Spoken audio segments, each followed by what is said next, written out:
everybody, this is Sherry, and I'm going to show you the dies and things that we use to make today's card. First being this Tilda Sakura branch, and I use these two flowers right there. This is the Doohickey Volume 5, and I use those two flowers right there. I use the Mama Elephant Thanks right here. I used the Magnolia Tilda Grass Lace. Let me spit that out. Die right here, and I like this, guys. It's a lot taller than most of the grass dies. I love it. I love it. And then I also used this Gina Marie basket die. Well, I didn't use this one. This is what Tina Kappa, who is Crafty Bean here on YouTube, cut some out for me, and she sent them to me because I didn't think I was going to get mine before Easter, but I did. So this is the die that makes what I use, but I use the ones that Tina sent me. Then I use my Tim Holtz Distress ink in Mowed Lawn, and my Tim Holtz Distress ink in Salty Ocean and Broken China for the sky. And then I used my Spectrum Noir glitter pen. And we'll get ready to start on the card. Alright everybody, what I did was take a die cut that I had been gifted from Tina Kappa, who's Crafty Bean here on YouTube, and I put it together, and it's a Gina Marie design, and I showed you at the beginning of the video what pieces I used. And now I'm just going in to put the shadows in because I want my basket to appear to have depth even though it's virtually flat. Now I do bend it a little, and I also put the larger pop dots in the center so it's still slightly arched, but you really, you need to enhance that with your coloring. And anything that you want to look round, you need to have light in the center and darker on the edge, and that will give you the appearance of a rounded object like a ball, or in this case a basket. And I need to apologize because again I'm just getting used to doing these kinds of tutorials, and again I somehow lost some more footage. I'm not really sure what happened again. I remember clicking the button, but it's not there. So I apologize, and you'll see at the end where I miss, and I'll explain everything.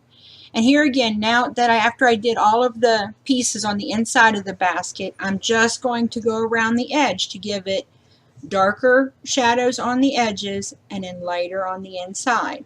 So that will make the basket appear even more round. And I really wish you could see it. I was shocked. I mean, it looks like it's a round basket. I was beyond tickled with how it turned out. And it was, I was a little concerned that it was going to be difficult to put together, but it wasn't. And if anybody wants to see it, I would be more than happy to show how I put the basket together. It was not hard, and it only took a few seconds. So there I am. I'm shaping my basket because I do want it arched a little in the center. And these are the flowers that I used for the basket. And what I'm doing here is just taking a little bit of water and I'm wetting it down because I wanted the flowers, they're easier to work with if they're wet. Now, if you don't want to get them wet, you can do it dry, but they hold their shape better if you get them wet and then bend them and then let them dry on their own. They hold their shape a lot better.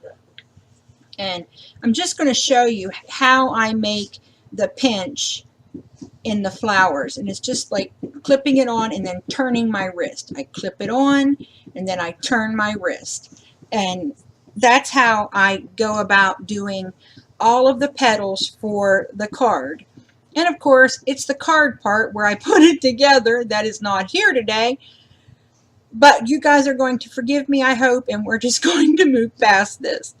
But I had so much fun doing this. Now, I tell you what, I did a lot of these flowers because I did 2 cards, and each one has 6 flowers, and that's 2 petals, so that's 24, and then I ended up having probably enough to make 2 more baskets. So my fingers were pretty sore by the end of this. Now here I am, I'm just gluing my two pieces together, and I make sure that when I put them together, I off-center them so that the petals aren't one on top of the other, but they're staggered so that there's no empty space, I guess would be a good way to explain it. And I just, you know, put the glue in the center and then push it down good and tight. And here I go with my next set, and I just sped it up because you guys already saw me, but for those of you who maybe just wanted to see it one more time, I went ahead and left that in. And now here's where I take my stylus, and I got this McGill pack. I've had it forever. And if I can find a link to it, I will put it in the description box, because it has 3 stylus tools with 2 stylus sizes on each end. So it's really awesome. And that is just a piece of fun foam doubled over that I taped together so that I would have a cushion. And now here, that little red tool is actually a thing that you use for ceramics to scrape the seam off of your ceramic pieces before they're fired. But it works great because it kind of tips and it has a little bit more surface area where I can get my sequins or my beads or whatever on there a little easier, and then they're easier for me to put down. And you see that when I'm pushing the flowers down into it, I'm pushing into the plastic or into the foam. I don't want to do anything to flatten the flowers. I want everything I do to cause dimension. Now here I go, and I'm just going to ink on a piece of Strathmore Bristol smooth paper, Strathmore Bristol smooth paper for the card front and also for the grass that I'm going to do. I use Distress Inks Salty Ocean, Broken China, and Mowed Lawn for this piece. But when you do your flowers, you know, when you put them together and you take your stylus and you go around and around in the center, it opens your flower up and it just kind of separates everything. It just really brings them to life, would be a good way to explain it. And now here I'm going to go and get my Mowed Lawn and put my green at the bottom. Then I decide that I didn't have enough blue at the top, and so I will go back here in a minute and go over the blue again. I'm telling you guys, that paper is incredible to use Distress Inks on, or to do any ink blending, I would think, because I think I could have started right slap in the middle and still been able to work out whatever ink I had there and not have a harsh line. It's awesome. You could sit and use regular paper, but you'd go over and over and over, and it would take you a lot more ink and a lot more time to get the kind of depth that I get after, you know, just one coat with this Bristol Smooth. And so if you don't have it, I highly recommend it. It's really an awesome pad of paper to have, and it's pretty thick. It's not quite as thick, I don't think. Well, it might rival 110 pound. It's really nice paper. And I'm just going over there and increasing the intensity. And now I'm going in and see, I cut the grass out of the Bristol Smooth, and this is perfect because it took no effort to blend, because if you had tried to blend this with regular paper, you'd be tearing up the little grass pieces. So this worked out great.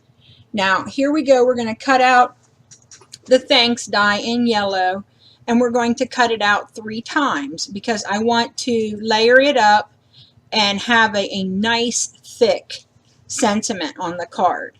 So we're going to do that 2 more times, and there's the thanks. It really is a beautiful, beautiful image, and I love the font. It was a little difficult to work with because it was so thin, but it was worth every second it took to fiddle it together and to get it the way I wanted it. So I was happy. And I just punch out the little pieces that didn't come out. There was just a few on the thanks. I think every time there was just a couple, 2 or 3. And so now what I'm going to do is I'm going to run the thanks through my Xyron sticker maker. I run all 3 of them through, and then I'm going to layer them up. Now you'll see here at the end of this, I use a stylus again, and I go around all of my words and in the insides of all of the letters. If you do that, it breaks up the adhesive that comes out, or that comes on this sticker maker, so it only sticks to your words. There's not like cobwebs or whatever you want to call it of glue in the inside pieces. And for some reason, this is the first time it's ever done that. It's never not stuck to the backing paper. I don't know what the deal was, but it came off. It wasn't difficult. And here I go. I'm just going to layer the two together. And so I have a nice thick greeting. This is just, I like it when you do that. They just seem more substantial and more, woo, I'm here today.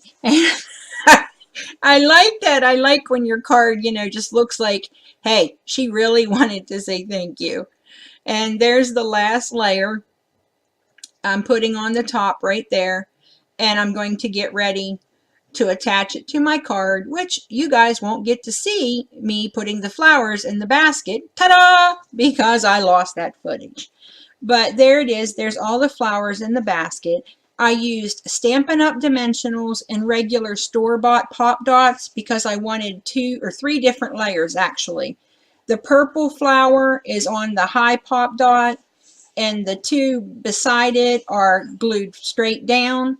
Then the white one on the top has a Stampin' Up! Dimensional under it. And then, no, excuse me, the pink and the yellow have Stampin' Up!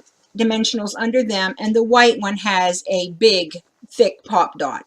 So there's all different kinds of layers and textures, and it really, I was so happy with how it turned out. I don't want anybody to think that I'm bragging on myself, because I don't mean to. I don't mean for it to sound that way at all. But I was just really happy. I just couldn't believe how easy it was to make this card. And in my opinion, it looked awesome. It definitely looked like something that would rival anything you would buy in the stores. And there I'm using my Spectrum Noir Shimmer pen to just go over the flowers a little bit more. And then I go over the thanks at the top of the card. And that's it, guys. I'm just finishing up here and making sure that, because that glue from the Xyron sticker maker, it sticks and it's permanent. You just got to make sure you got it shoved down all the way and keeps a good hold on it. So I put a block on it afterwards, one of my stamp blocks, so that it had a little bit of pressure just to make sure it was held down good and tight before after I finished doing this, because I wanted to make sure it stayed on. All right, guys, this is everything. Thanks for visiting me today, and happy crafting. Bye.